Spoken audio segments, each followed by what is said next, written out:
नेता प्रतिपक्ष राहुल गांधी ने लद्दाख के मौजूदा हालात पर गंभीर आरोप लगाए हैं। उन्होंने कहा है कि बीजेपी और आरएसएस की नीतियों ने लद्दाख की पहचान, संस्कृति और परंपराओं को खतरे में डाल दिया है।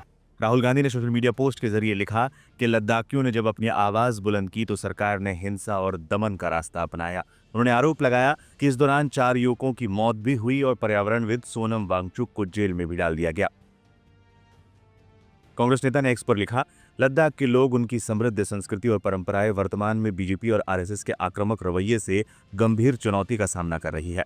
लद्दाख की जनता ने अपनी आवाज उठाने का प्रयास किया। इसके जवाब में बीजेपी ने 4 युवकों की हत्या कर दी और पर्यावरणविद सोनम वांगचुक को जेल में डाल दिया। अब समय आ गया है कि इन हत्याओं को रोका जाए, हिंसा को समाप्त किया जाए, डराने धमकाने की प्रवृत्ति बंद की जाए, लद्दाख की जनता को एक मजबूत आवाज दी जाए, उन्हें भारतीय संविधान की 6ठी अनुसूची का अधिकार प्रदान किया जाए। सोनम वांगचुक की लद्दाख में हुई गिरफ्तारी को लेकर आरोप प्रत्यारोप का दौर जारी है, लेकिन इस बीच आप और कांग्रेस के बीच भयंकर भिड़ंत हो गई है।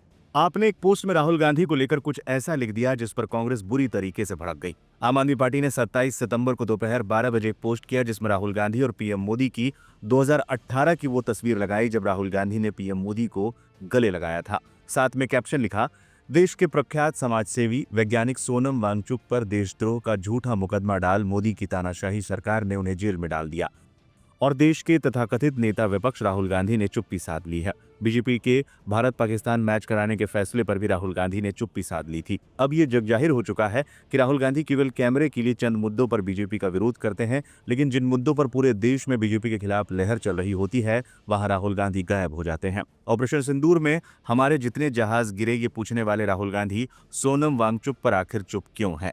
क्या राहुल गांधी बीजेपी के एजेंट है? राहुल गांधी को बीजेपी का एजेंट कहे जाने पर कांग्रेस बुरी तरीके से भड़क गई और इसके बाद तीखी प्रतिक्रियाएं आनी भी शुरू हो गई। कांग्रेस प्रवक्ता सुप्रिया श्री ने टैक्स पर लिखा, अरविंद केजरीवाल जी, आपकी पार्टी समाप्ति के कगार पर है। जानते हैं क्यों?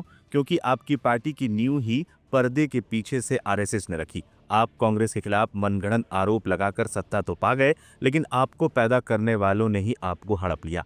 आपकी लफाजियों और नौटंकियों से कौन परिचित नहीं है? इसलिए आपका यह नैरेटिव कि बीजेपी कांग्रेस एक है, ये किसके गले उतरेगा? पर इससे एक बात तो तय है कि आप अस्तित्व की लड़ाई के निचले स्तर पर आ चुके हैं, लेकिन नौटंकी करना नहीं भूले। याद रखिएगा कि जब आप जेल में बंद थे तब इसी कांग्रेस परिवार ने आपके परिवार को संभाला, आपके लिए आवाज उठाई, आपको इंडिया गठबंधन का हिस्सा बनाया। आप राजनीति में कितने दिन और टिकेंगे इसका तो नहीं पता, लेकिन ये बात हमेशा लिखी जाएगी कि बीजेपी की पैदाइश आम आदमी पार्टी बीजेपी के हत्थे चढ़ गई।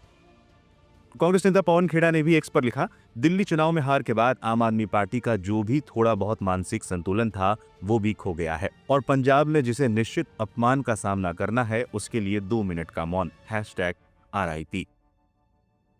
बताते चलें, दिल्ली विधानसभा चुनाव में करारी हार के बाद से ही आप और कांग्रेस के बीच तल्खियां बढ़ती चली गई हैं।